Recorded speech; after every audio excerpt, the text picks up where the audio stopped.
It's the Worldwide Sports Radio Network. What's good? What's good? What's good? What's good? What's good? What's good? These guys know sports. Yeah. These guys know sports. These guys know.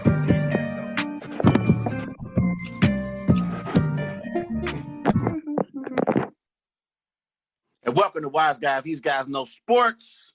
Live here on the Worldwide Sports Network on this Wednesday, August the 24th. Another day on the Wise Guys show with my co-host, Mr. Clarence Dixon. What's up, Clarence? First of all, Trey, it's the 26th. Oh, 26. Oh, okay. It's the 26th. I'm 2 days late. My bad. That's on me. Everybody remember going to follow Wise Guys on Twitter. Yeah, I was gonna say everybody go and follow Wise Guys on Twitter at WiseGuys_H. Also on Facebook, Wise Guys. And be sure to follow Wise Guys on Instagram at These Guys Know Sports. Today is Wednesday, August the 26th. Let's start over. My bad, ladies and gentlemen, for that. I'm looking at our outline. I must have got the days mixed up. I'm still caught up in Mamba Day, Clarence. I'm still caught up on that 8/24, man. That special day that took place on Monday. Man, yeah, I know, man. You said 8/24. I'm like, that's like 2 days ago, man.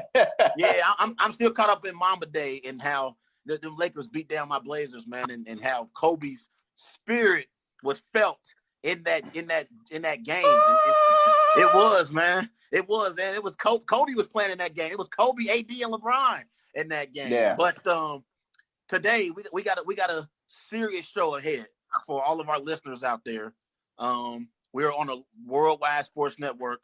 We're going to have a panel tonight of other sports journalists. We're going to have my man Cam Chancellor on from Time Out with Coach Cam. We also going to have on my man Jonathan Mathis from the World Sports Talk podcast as well. And we also going to bring in my Packer brother and also program director and air personality on the Legacy Makers Sports Network, my man Darnell Owens as well. Here in a bit on the show, we're going to talk about the things that's going on right now in our country. And that's where we begin, Clarence, on the show tonight.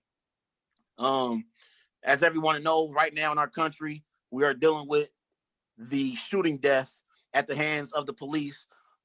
The police shot Jacob Blake Sunday afternoon in Wisconsin, and the NBA world reacted to this shooting death. And this another police shooting of an unarmed black man. And Doc Rivers, he spoke last night about it after the Mavericks Clippers game. And one of the quotes that he said after the game was, "We keep loving a country that doesn't love us back." I heard Fred VanVleet yesterday also speak out against the social injustices that we're dealing with in our country. And he spoke on it and said that we have to take action. It can't keep being a talking point. We have to take some action. And he wasn't focused on their upcoming series against the Boston Celtics. And he was just worried about the things that we're dealing with in our country as an African-American race. Also, I heard Marcus Smart. He spoke on it as well. And various other NBA players was talking about the social injustices that we're dealing with in our country. And then today, prior to the Game 5 matchup between the Milwaukee Bucks and Orlando Magic, the Milwaukee Bucks refused to take the floor against the Orlando Magic in that game. And league officials, they went back to the locker room, and the Milwaukee Bucks pretty much essentially said they weren't playing today. And they boycotted Game 5 in that first round playoff series. And then after that, the Rockets and the Thunder, they postponed their Game 5 matchup that was set for 6:30 Eastern time. And then the Lakers and Blazers did the same thing as well for their matchup that was set for tonight. So the NBA players have taken a stand. And also I saw, Clarence, that the Milwaukee Brewers, they also canceled their game with the Cincinnati Reds that was supposed to be played tonight. So before we bring on our other guys, to talk about the things that we're dealing with. Let's talk about it amongst ourselves. Turn your camera off, Jonathan. Turn your camera off, Jonathan. Yeah, before we bring those guys on, Clarence, let's talk about it amongst ourselves. What's your opinion about the NBA players boycotting these games and taking a stand this afternoon, and the NBA being postponed until further notice? In my opinion, it's the right thing to do, though, Trey. We've been fighting for equal rights for a very long time. Even our ancestors, our grandparents, and their loving parents, they've been fighting for equality for a long time. And I think that every sport should take this into consideration. Like this is something this is a movement, a big movement that we are trying to accomplish and trying to really make a change into the United States. Like what Doc Rivers say, the United States love us, but we love the United States, but they don't love us. Like, believe it or not, everything is made from a black man. Everything that you see, that you wear, that you watch TV on, everything is made from a black man. And I think they don't get enough credit or respect in this country. And we're sick and tired of it. The Jacob Blake situation, it really like altered me. Like, it had me thinking like, wow, it was a senseless act again. I watched that video like 10 or 20 times because it was crazy because his kids was in the car. His little kids in the car. They was traumatized by their daddy getting shot in the back. Like, it's devastating that these kids will forever think about this. Now, I got reports that he's going to be like paralyzed from the waist down. Like he would never walk again. So that's tragic. It's tragic that this happened again, and it's a change that needs to happen. And I'm so excited that the NBA the players boycott these games because these games didn't matter. These don't matter. These for fans that want to be entertained. They want to watch entertained. Fans feel like they'll die without NBA. Well, you go die without it until we get this change. That's all. Yeah, I want to send a big shout out to the Milwaukee Bucks and their players. The Milwaukee Bucks started this whole movement for this boycott this afternoon. So I want to send a big shout out to that Milwaukee Bucks franchise, that organization. I tip my cap to that entire organization, Clarence, because they started this movement by not taking the floor this afternoon against the Orlando Magic in Game 5. And, I commend the rest of the NBA players as well, for standing up and taking a stand because enough is enough. Enough is enough. And I'm tired of seeing, my black brothers being shot unarmed at the hands of the police, but yet and still we seen Dylan Roof go into a church and shoot up 9 people, yet he get arrested and they take him to Burger King on his way to jail. It's unbelievable what we're dealing with. And we need those individuals who can affect change to make those things happen. That's why once November comes, we got to get out there and vote. We have to vote. Voting is very, very important. I'll be honest, Clarence. When I was young and when I was immature, I didn't understand the importance of my vote. That has changed now that I've gotten older. We got to start affecting the people that's in office, whether it be the local offices, whether it be nationally. Everywhere. It ain't just about the presidents, that have, ran this country and stuff like that. It's also about the local officials, the mayors, the governors. We got to start voting so we can have an impact on the changes that need to take place in America. And when I watched that video of Jacob Blake, like it hurt me. Like it hurt me watching him get shot 7 times in front of his kids. His kids are going to be traumatized forever. And you couldn't subdue him. You couldn't grab him or tackle him to the ground. You had to shoot him 7 times. You shoot somebody 7 times, your intent is to kill. And these are supposed to be the people that are supposed to serve and protect us. We're not supposed to call the police or get pulled over and wonder if we're going to make it out.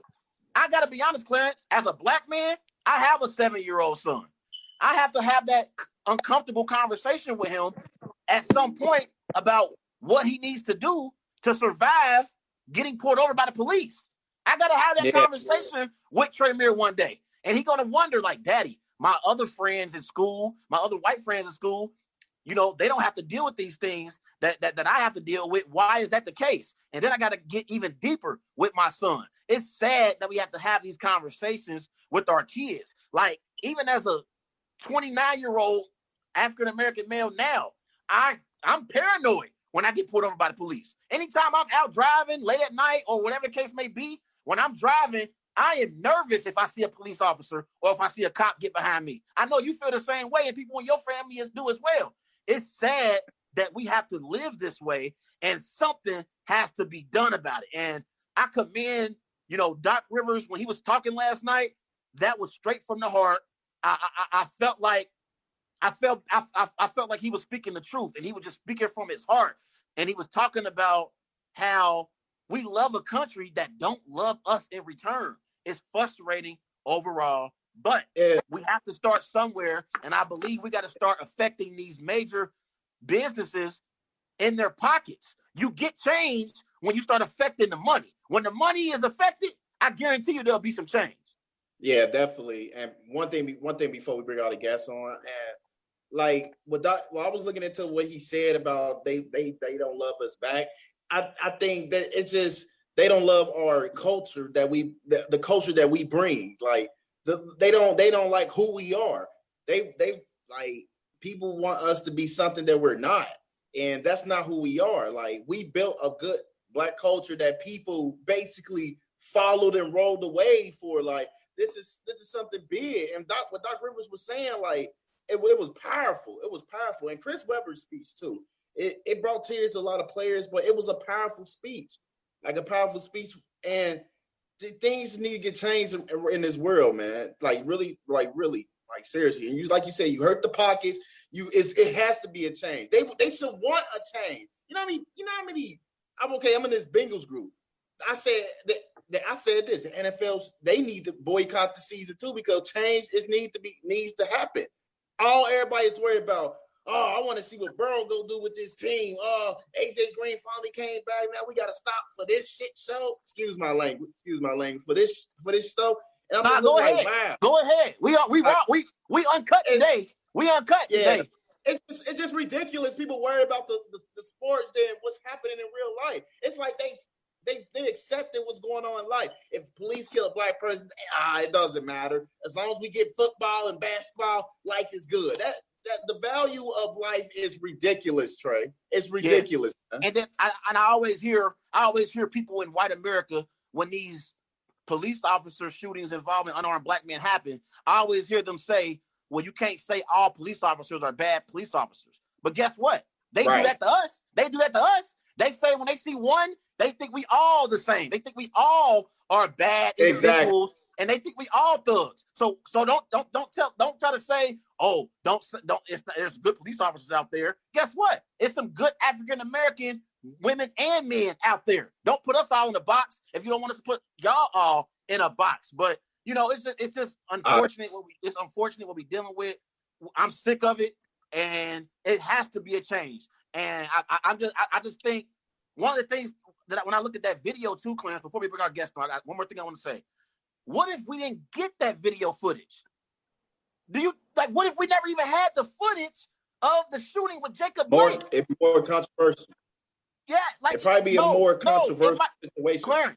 Clarence, it might not even been controversial because we would have never had the evidence to see visually with our eyes. This might have been swept under the rug, and we would have never heard about this story.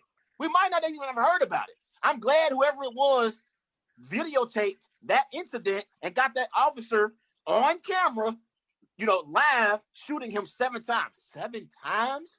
You mean to tell me you shot this brother 7 times? Are you kidding me? And now I'm hearing Jacob Blake, his parents said he's paralyzed from the waist down and he's not going to be able to ever walk again. It's crazy. His kids got to now grow up with their father being paralyzed. Unbelievable, man. It's unbelievable. But I'm sorry. Yeah, it's crazy. It's crazy. But I'm just thinking let's bring on our guest. Let's bring on our guest tonight. We're going to welcome to the show from Time Out with Coach Cam, sports commentator and youth basketball coach Cam Chancellor, also coming in on the show. We're going to bring in sports writer at the SoCal Sports Chronicle and host of the Wild Sports Talk podcast, Mr. Jonathan Mathis himself. And hopefully at some point we get my brother, Daryl Owens Sr. on. He is the program director and air personality of the Legacy Sports Network. Hopefully we bring my man Daryl on as well. But we got my man Jonathan on now. I don't know where's Cam. We got Cam on here? There go my guy. What's up? What's up, fellas? What's going on? What's going on, y'all? What's going on? How are you? How y'all? We good. We good. Let's get right to it, fellas. I'm gonna start off with you, Jonathan. We and Clarence already talked about it a little bit. We all know right now we're dealing with the shooting that took place in Wisconsin with Jacob Blake, and we saw last night Doc Rivers spoke about it after the Clippers-Mavericks game, and one of the key quotes that I remember him saying was, "We continue to love a country that don't love us back." I saw Fred VanVleet had some comments on the things that we're dealing with, not even focusing on basketball. I saw Marcus Smart of the Boston Celtics talk about it. I've seen LeBron James speak on it in post-game press conferences. And then today, we know the Milwaukee Bucks refused to take the floor in their Game 5 matchup against Orlando Magic. And then the Thunder, Oklahoma City, and the Rockets, they followed suit, and they postponed their matchup in that Game 5 playoffs. And the Lakers and Blazers did the same. So as we bring you on, Jonathan and Cam, I'm going to start off with you, Jonathan. What's your overall takeaway of what's going on right now with the NBA boycotting these games? Well, what it Daryl, shows you is the link, that Jordan. these players are marching together in unison. They are in the bubble together. They are paying attention. They know what is going on in this country right now. These are unusual circumstances for everyone, but at some point you get fed up and tired. And at some point you just got to say enough is enough, and you got to take a stand. And, it takes a lot of courage. It takes a lot to do what they've done. And, props to the Milwaukee Bucks for using their platform, to stand up for social injustice. I mean, a lot of these players have a legacy on the basketball court, but a lot of these players too want to leave a legacy off the basketball court, and this is one way to do it. Get involved in your community. Make a stand. Make your voice be heard. Amplify your voice. I'm not surprised by this reaction. They've been talking about it for a few days. You heard ramblings about, them possibly boycotting the games, and I think it's the right move by the NBA. It's a good look for this league, and anyone who doesn't understand this is part of the problem. Systematic racism is an ongoing issue in this country, and it needs to be addressed. And at what point will it be addressed? This is one way to go about it. Okay, shut down the league. Let's see what happens. But bigger things are gonna have to happen. And why we're seeing this is that it's bigger than basketball. But let's shut down these corrupt rogue officers off the force so we can right governor controlling the state, so we can get the right president for once in office. That would make a lot of difference. That would make much of a difference. So it starts with the election. It starts with the voting. If you want to make a change that way. But this is also impactful, and this had to be done. And I applaud every NBA player who today used their platform and said, you know what? To hell with basketball. We're going to sit this one out. Go ahead, Cam. Yes, it's on the floor is yours, Cam. Oh, yeah. First of all, I want to say thanks for having me. I appreciate y'all having me on the show.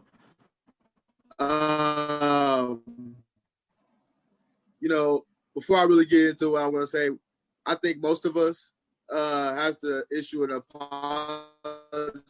I think you said it earlier, Clarence, to Kyrie Irving. I agree. Was not a good idea in the first place. And that going to this bubble will stop a lot of the conversation and the momentum that we were having. And to be honest, it did. Once basketball came back, we got those preseason games. We forgot about the message. Yeah, Black Lives Matter was on the court. Yeah, they had it on T-shirts. Yeah, that was all good. But we really stopped having the conversation. It was about who gonna get that 8 seed. It was about, who was not going into the playoffs. We were talking about TJ Warren dropping 50. It wasn't about Dame Dollar. Taylor. Yeah. It wasn't about George Floyd. Ahmaud Arbery. We quickly forgot. And I commend the NBA. I commend the Milwaukee Bucks for taking that stand today. I would have liked them to inform the Orlando Magic so the Orlando Magic didn't look silly going out on the court. But I'm glad that the Orlando Magic complied. We're not going to see NBA for a while, fellas. I think the season is done. Yeah. I think, first of all, I don't think the players didn't really want to go to this bubble to begin with. So now you giving them a strong reason to leave this bubble. And I think they're ready to take a big stand because sitting out a couple games don't do anything. But you cancel these playoffs and you don't have an NBA champion, you don't have an NBA Finals, ABC now don't have anything to put on TV. They're losing millions and hundreds of millions of dollars. Now you're talking. And I think they're ready to put their money where their mouth is. Yeah. Yeah. And one of the things is, fellas, that I was talking to Clarence about before we brought y'all on was, we all got kids or we all got nieces and nephews that we have to have, that we have to raise, and deal with. And Cam, I know you got a son. I know you got a daughter. Clarence. Yeah. And Jonathan, I'm not sure if you got kids, but I know you got some nieces and nephews or something. Got one on the way. Got one on the way. Okay, you got one on the way. And it's unfortunate that we have to have these conversations with our kids about how to conduct themselves when they get pulled over by police officers. It's unfortunate that we have to talk to our kids about no subtle movements, do as you are told, don't, carry yourself a certain way so you can come home, so you can come home. And it's just unfortunate that we have to have those conversations with our kids. And even myself as a grown man at 29 years of age, I'm uncomfortable when I see the police, behind me or somewhere in the same vicinity, where I'm at. So it's just unfortunate. Yeah. And Mr. Daryl Owens, would you like to there's times that I just don't want to drive. I just don't feel up to it. I've been pulled over enough times. I've been racially profiled by the police. They asked me why was I in the area, what was I doing in the area, and we're denied to live in certain communities. We're denied of certain communities. They don't want us in certain environments. If we are, then we get racially profiled. We're in there because we're allegedly trying to break in someone's house when it's not the case at all. But you could still comply with their orders and they could still shoot you. We saw that with the Minnesota officer that shot Castile. He reached for the glove compartment as he was advised to, and as soon as he reached for it, what happened? He got shot. So you can still do all the things necessary and follow all the proper procedures and everything, and they can still kill you. But all you can do in a situation like that is keep your hands on the steering wheel if they tell you to put them there. Just follow all the instructions that they give you. And if you do that, hopefully you could escape the situation unharmed. That's the troubling part. It's very paranoid. It leaves you paranoid. You don't know what's gonna happen, and it's just scary. But I think the biggest problem, you guys, and I'm gonna be honest with you guys, I think it's fear. They fear us, and a lot of it has to do with ignorance. they look at the color of your skin and they think you're just like everybody else. So they are fast to racially profile you. And if you come off the wrong way, they're going to get very hostile with you. And that's what we've been seeing in recent years. It's not right. And enough's enough. Something's got to be done. I mean, Breonna Taylor got shot in her own apartment. It's sickening.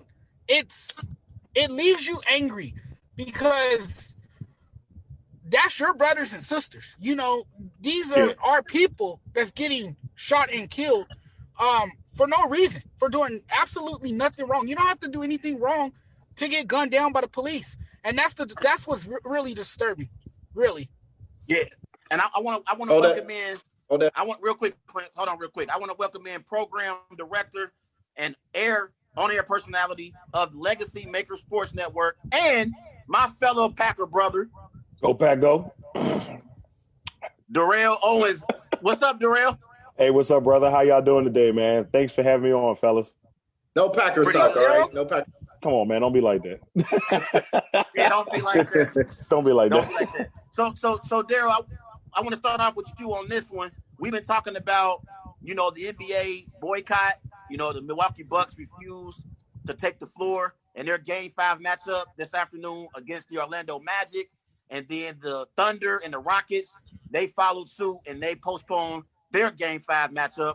And the Lakers and the Blazers did the same as well. So I want to get your take about everything that we're dealing with right now in our country and also how it's affecting the sports world. And what do you think is going to be the outcome now that the NBA players have boycotted playing games? Boy. 2020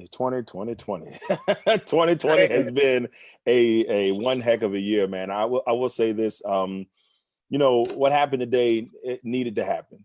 It's one of those things where I think you guys made great points where I think, with the game being back, people kind of lost sight of what was going on. And they kind of went away from, they went away from that vibe, like NBA was back, sports are back, baseball's back, everybody's happy, everybody was kind of like, we're good. But then, this happens and we get a chance to see, another example of why, we had the protests in the first place. Another example of why, players have been upset and why they didn't want to start. I guess exactly what Kyrie Irving was saying earlier, like my man Cam said, like it was one of those things that I got to apologize to him because I thought he was crazy. I was like, come on, Kyrie, you just don't want to do it because, nobody, you're not playing. And so you don't want to play. Real quick, Right. Darrell. That's what Cam said too, I think. Didn't you say Yeah, that, Cam? and that's what Cam said that. I said something to that nature. I pretty much said like, it was the right thing to say, but it was from the wrong person. Like I didn't want to hear it from Kyrie. You're 100% right about that because, I ain't trying to be mean, but Kyrie Irving is not the most reliable person to speak out on those type of things. He's had a couple of runs here and there that I'm like, come on, bro. Like, I just thought he was saying it just to be spiteful. But besides that, in the end, he was right. It's something that we needed to be able to, like, really concentrate on what's going on in today. And, this happening today is just a small step. But I don't know if it'll do what we really needed to be done because here's my problem with a lot of this. What ends up happening is they'll be like, oh man, this is happening. It's a focus for a while. But in this day and age, with our, with the where we are in the world today, with short attention spans. And so now all of a sudden it's back in the forefront because it happened again. And I had a good friend of mine tell me, they was like, this is a perfect thing for a young generation to take the lead of. The one thing that they were worried about is that the young generation would get off the track and they would lose sight of what needs to be done. And the biggest thing is they try to throw small things in the way to get our minds off of it. Example, we're going to change Angie Mama to Aunt Sheila, or we're going to do that. Why do you have to give us like baby victories in your eyes to try to make it look like, hey, we're trying. Hey, look, guess what? We're doing this. Guess what? We're trying to do this. So that way you don't have to worry about what's going on. But in the end, they're not focusing on the things that need to be done. Breonna Taylor, guess what? They've not been arrested. It doesn't look like it's happening anytime soon. Kentucky has held fast against it. LeBron and multiple athletes have preached about it, talking about, hey, man, say her name. The problem is they feel like if they can just throw a couple of things here and there just to make us happy, then we'll forget about it. And kind of an example, we get the NBA back, a little bit, forgot about it a little bit. It was there, but you forgot about it a little bit. And unfortunately, that's where it is. And until we can get to that vocal point where it's like, look, this is what it is. This is what we need to do to get this change. And the problem is they made it just like Kaepernick's knee. And I know that's a little bit far, but just like Kaepernick taking the knee, they make it political and they find a way to take it away from what the issue actually is into what the issue they want it to be. That's a good point, Darnell. That's the problem, and it happens all the time. It's like you gotta stay focused on what you need ahead of time instead of trying to. But it always happens. You watch it. There's always a way for them to find a way to be like, oh, guess what? That's not happening anymore. It happens every time. That's my biggest problem with it. But I'm glad the NBA did what they did tonight to give, to let people know, hey, man, we got to do something about this. We want the reform. Okay, we're not asking for police officers to die. We're not asking for police officers to get hurt. What we're asking for is, hey, treat us with respect, treat us like human beings, and don't stereotype us just because you see black and this and that. That's all we want. We just want to be treated as equals. That's all we want. Yeah, and Darrell, you made a great point. You made some great points, bro. And one of the things that I told Clarence a little bit earlier too was, fellas, I hate the fact that you hear when these police shootings happen, you always hear white America. You always hear them say stuff like, oh, just because that was one police officer that did that, don't mean that they're all bad. But guess what? They always group us together. They say we all the same. If it's one, it's 10 of them that's all the same. We're all thugs. We don't get the benefit of, hey, this is a good individual and that's just one bad apple. I don't like the fact that they try to make it seem as if, oh, that's just one bad police officer, but we don't get that benefit. Yeah, I agree with that. I mean, I think that we don't get that look, and you don't say, "Hey, man, is that?" That's what drives me nuts. Look at us as individuals. Don't look at us as, well, let's group it all together. I have family that are police officers. I got my 3 or 4 of my cousins are police officers. My uncle, who God rest his soul, died because of this crazy COVID. He was a police officer. My uncle, my mom, police officers. They all served and they were police officers. And I know them personally, and they're great people. So not all police officers are bad, but like you said, they group us as all being bad. So most people don't, it's like, oh, it's not right to group them as all bad. Go ahead, Claire. And it was ridiculous though, guys, though, like how like people was like commenting on the post. Like if ESPN was talking about this, they were just saying he was a criminal. He deserved it. And it was just like, wow. You start seeing all that didn't. That's racist. That's racist. Like he deserved it. He had a criminal record. Like what that had to do with him getting shot and just going into his car? He got shot 7 times in front of his kid. So they trying to just basically put, oh, he's a bad guy anyway, so he needs to get shot. And I'm like, this is ridiculous. Like, so what of his past or whatever he got going on? This guy was unarmed. And then was another post that guy claimed that he had a knife in his hand. And I'm like, what? Where are all these accusations coming from? Like, wow, man. Like, 7 times back with his kids in the car. That's ridiculous and it's sad. It's traumatizing. I don't understand. Let's bring my man. People trying to reach for justification. Why? Yeah, right. Let's bring my man Cam back in here, fellas. Cam, you want to respond to any of the things that we just said? Man, y'all hitting it all on the head, really. And what's so deep about it is that, and like you see some of the Facebook posts and you see some of the people that you conversate on a daily basis with, all of a sudden turn left on you. And it's like, whoa, like where did that come from? Like last couple months ago with the George Floyd thing, you was with us. Yeah. Like now it's like you done did a complete 360 on me. Like it's the same thing. Like, you know what I mean? And my thing is, it was multiple officers on the scene. If 2 or 3 officers can't take down one man and apprehend him to the point where they're able to arrest him properly, they don't need to be doing their job. They don't need to be doing that job. I'm sorry. They don't need to be doing that job. Multiple officers should be able to handle the situation, be able to get that young man down to the ground and arrest him. Without, I mean, I don't understand. Like, how does it even get to that point where he's running back to his car? Yeah, that's my whole issue. Yeah. It doesn't Right. even get that far. If you do what you're supposed to do, it doesn't even get that far. Completely agree with you, Cam. And I was gonna say I'll take it a step further. I told Clarence this earlier. What if we didn't have the video footage that we had of this incident? This would have got swept under the rug. I remember I talked about months ago. Me and Clarence talked about it before it even blew up. I talked about the Breonna Taylor situation. Fellas, the Breonna Taylor situation, that happened before the George Floyd incident. But I think those Louisville police officers, they tried to sweep that Breonna Taylor situation under the rug.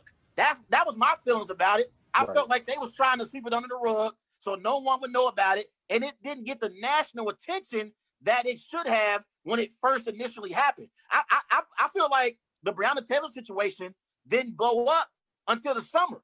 It happened in February. In February. Yeah, you're right. And that Daniel Cameron, man, he's awful. He is awful. He is the guy that's supposed to be in charge of convicting him. I mean, who is Daniel Cameron? Ridiculous. Is he the mayor? It's ridiculous. It's really ridiculous at this point. And I don't know what we can. And the thing is, everybody's looking like, oh, why the NBA boycott? What are they going to do to push this movement? I'm like, give them time. Why do we have to rush to figure out what they want to do? Right. You know what I mean? The first step was, okay, let's boycott, let's affect these pockets. Then let's bring our hands together and let's see what we can do to move forward. There's no need to rush the movement, but gradual steps do need to be taking place, but it has to be taking place the right way. We got to do this the right way, and I think we're headed towards that because they're being organized about it. Completely agree with you, Cam. John, let's hop back in here. I know you want to say something on what we've been talking about. Your turn, bro. You got the floor. Yeah, man, I just want to say once again that I think the NBA has done a great job throughout this entire process. I think they've done a great job during this pandemic as well. They moved to a bubble, kept everyone safe, and now you have this. Now you have them standing up for social injustice. It's just nice to see. It's wonderful to see. I hope it continues, and I hope it finally, sends a message to the rest of this country that it's time for change. I hope that's what comes out of this, and these NBA players are using their knowledge and their platform to make a difference. And I appreciate them for that. I admire them 100%. And for those who are whining and complaining about there not being any basketball, understand something. That life itself is bigger than basketball. And at this point, Black Lives Matter, because we've seen enough of these police shootings, and these police out here are running rampant, killing our black men, and now it's a time to really bring awareness about all of this. And you got to remember this too: Black athletes, men and women, are Black first. Right. And I want to say something real quick, fellas, and I want y'all to chime in on this. This is to white America.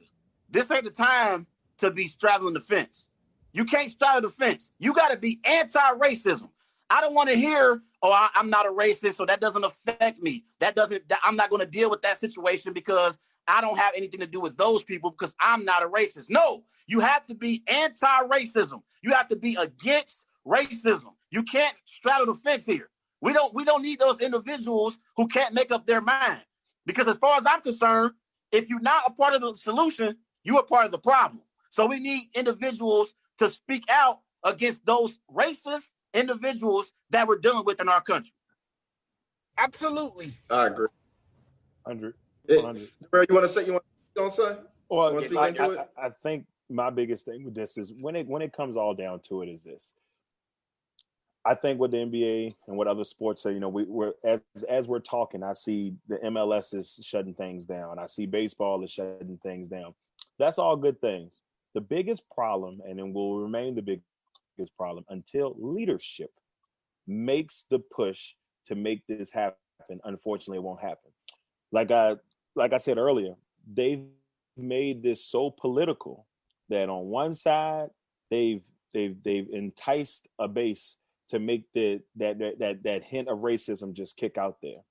And then on one side, I feel like they're talking about it, but they're not really doing anything about it. So you got two sides that are like not really, they're out there talking just to hear themselves talk. Until there's leadership that says, hey man, this is what needs to happen. Until there's somebody that goes out there that's up higher than us, that makes the leap to push this thing, we're not going to get what we truly want. We can get close to it. We can push the envelope. But until that person says, hey, this is wrong.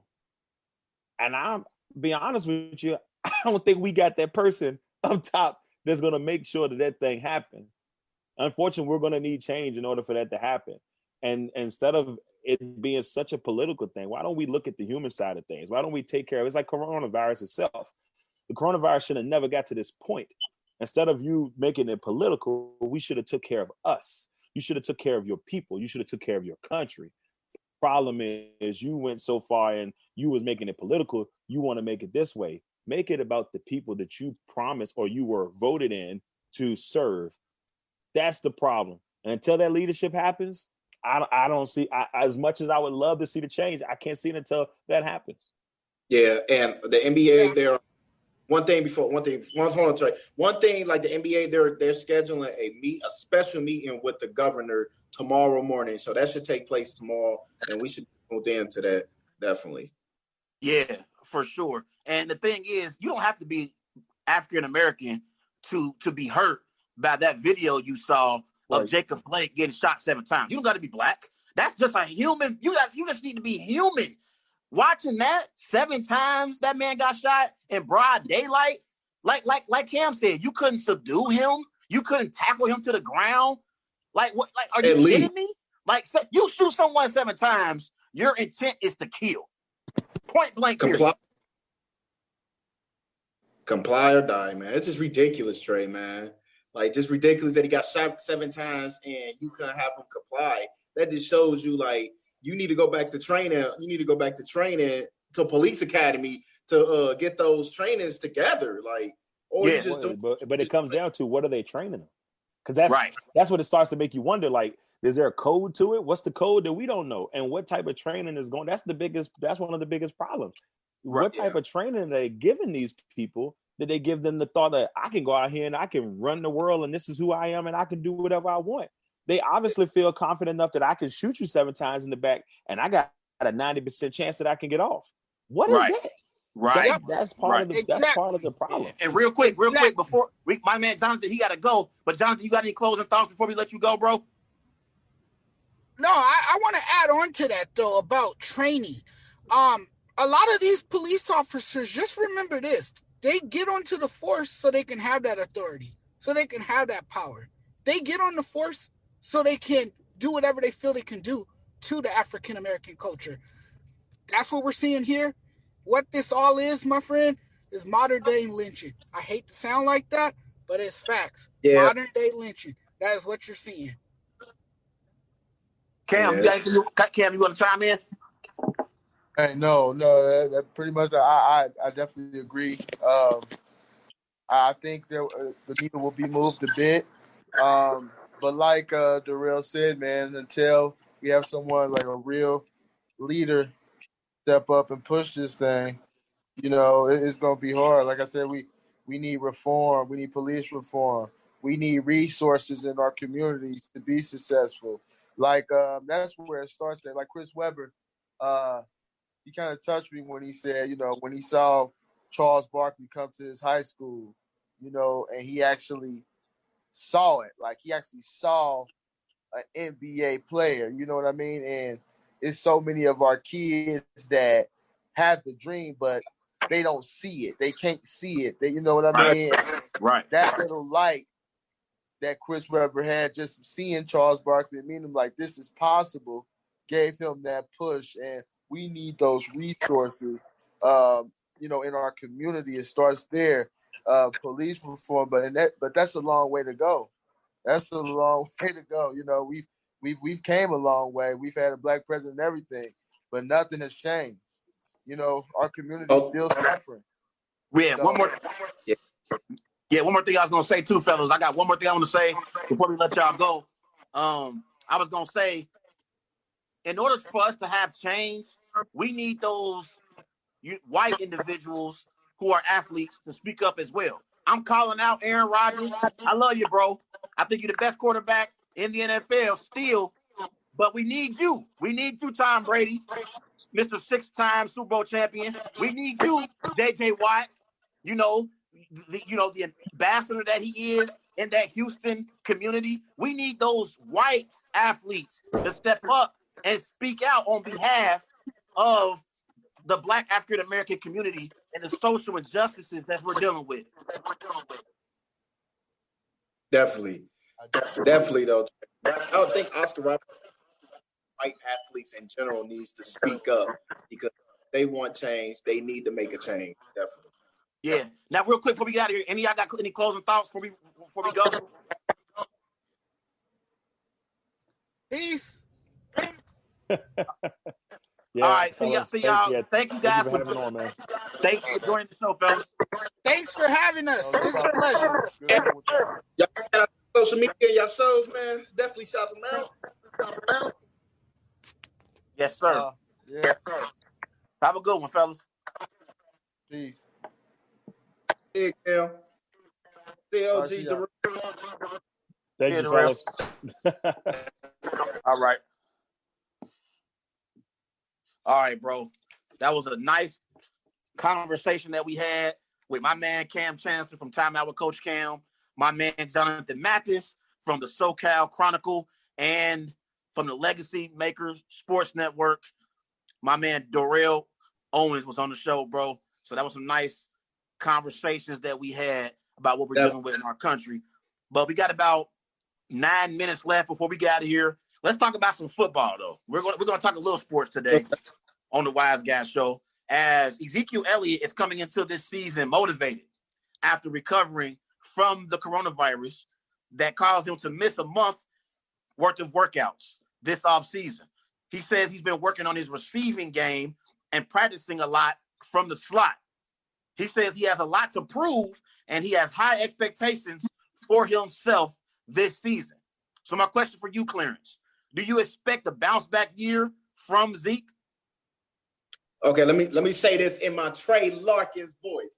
Ezekiel Elliott is elite. He's an elite running back. Of course, I'm expecting him a bounce back year. And last year was still impressive though, but it's not Ezekiel Elliott numbers. Like, we know, if you think about it, this guy averaged almost 1,300 rushing yards a season. Like, and that's a good average from an elite running back. And he set the tone there. He's an elite quarterback. He was the 4th overall pick in the 2017 NFL draft. So you expect him to have a bounce back year. Like, you're one of the leaders. As you say, he's the best player. He's the best player on the Dallas Cowboys team. He has to lead by example. And I agree with you. Like, because Dak Prescott having his contract situation, he just having a situation. But Ezekiel Elliott, he is the main focal point on his team. And if he has a great year, it's all because of him. And now you say he was working in the slot. He's wanting to catch the ball more. I think that's a great idea. I think once you see like another running back like Christian McCaffrey catching the ball out, line up at the slot, it should make you want to do the same, help your team out. I think that he'll have a great bounce back year, if you ask me. Yeah, last year his numbers statistically weren't bad. he had 301 carries, 1,300 rushing yards on the season, 12 rushing touchdowns. He also had 54 receptions and 2 touchdowns on the season. I like to see him catch more passes out of the backfield. I like to see him creep his way into that 70 to 80 receptions a year category, because in 2018, Clarence, he had 77 receptions on the season. But I don't think he had necessarily a bad year last year. I just think the issue for the Cowboys was they were always trailing on the scoreboard. Therefore, Ezekiel Elliott got taken out of the game plan. When you are losing in football games, you have to pass the football to get back into games. And I think people forgot how great Ezekiel Elliott is as a running back. You got to remember, so far in his career, in the first 4 years in his career, 3 of those 4 seasons, he's had over 1,000 rushing yards. And then the 1 year he didn't have 1,000 rushing yards, he had 983 rushing yards. That was in 2017. So he still had close to 1,000 rushing yards, in that particular season. So he's pretty much rushed for over 1,000 yards his entire career. This is an elite back in Ezekiel Elliott. Make no mistake about it. When you talk about the top running backs in the NFL, Christian McCaffrey, Derrick Henry, Saquon Barkley, we talk about these elite backs, Ezekiel Elliott deserves to be in that conversation. Yeah, like you said, you can't talk about no best running back without Ezekiel Elliott. I mean, regardless of how you list your running backs, if you don't mention Ezekiel Elliott, I think you need some help in football, man. Like, and one thing too, he excels in. He's a great blocker. He's a good blocker for his team. So he knows he's like an all-around back, but he doesn't do a lot. He doesn't do a lot because they want to utilize him on the run design plays, instead of sliding him up slide or have him catching out the backfield. The most he probably catch out the backfield is more like the screen plays. As you see for Christian McCaffrey, he's lined up as a receiver out wide, slot, even jumbo packages. Like he's more involved into the game plan. And I think Ezekiel Elliott needs to be involved with the game plan as well, because he means a lot to that team. And since he been drafted in 2016, he has the best average of yards per game in a long time at 101 yards. I think that is impressive. That is something that you should expect from Ezekiel Elliott. And like you stated, he had 983 rushing yards in 2017. Regardless, he was going through that domestic violence with his girlfriend. He was still productive. He was productive through that season that got them over the hump enough to, hey, we can make a playoff put. I think when you have a player like Ezekiel Elliott, you're reliable. You can do anything. I can throw the ball 20 or 30 times. I got the best running back in the league or behind me that can clear up all this trash. Like, if you actually think about it, like, I think that he needs to be more value to the team. I feel like they need to value him more. And I think too, because we're in a passing league, we fell in love with the Alvin Kamaras of the world and the Aaron Jones of the world. We forget about an elite power back and Ezekiel Elliott. Ezekiel Elliott, he isn't a very fast, elusive back, but he's quick and he'll run you over. One player cannot just bring down Ezekiel Elliott by himself. More times than not, you have to gang tackle Ezekiel Elliott. He's the kind of running back to where if he gets 3 yards, because he's so strong, he powers his way into getting 5 yards. A 5-yard gain will be a 7-yard gain. He runs hard, man. And I think we got to show some appreciation to Ezekiel Elliott. I still think he's a top 5 running back as far as I'm concerned. But let's move on to the next question of this segment. Despite all the weapons offensively that the Cowboys have on their team, how important is it for the Cowboys to run the football this season? Good question. That was a good question. I think it's important to make a standpoint in your offensive game plan. I think that if Dak Prescott is like I'm sad to say this, he's playing for another contract, so he gonna want all the attention. But I think it's more important than you have an established run game. Like you need to have Zeke running the ball at least 20 times a game. 25 is to lead the pack. He's a 3-down pack. To run it, like you said, we fell in love with the passing attack in this NFL. We forgot about the strong running game. Well, the San Francisco 49ers didn't make us forget because they was a good running team. And the Minnesota Vikings.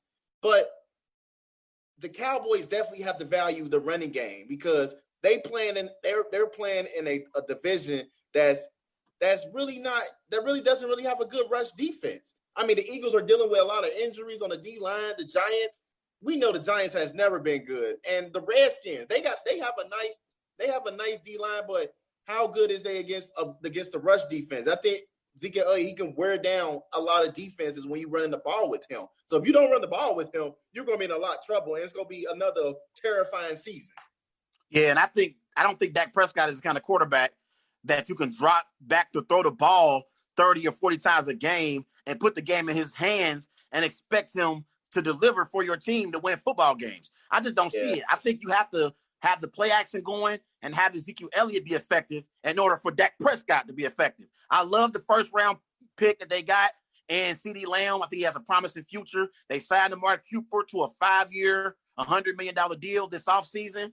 And I like Michael Gallup. He has tremendous upside as well. But I think you got to involve Ezekiel Elliott in the running game in order to have the success that the Cowboys ultimately want to have. But real quick, before we get out of here, Clarence, I would like to thank Cam Chancellor, Jonathan Mathis, and Darrell Owens for coming on the show today.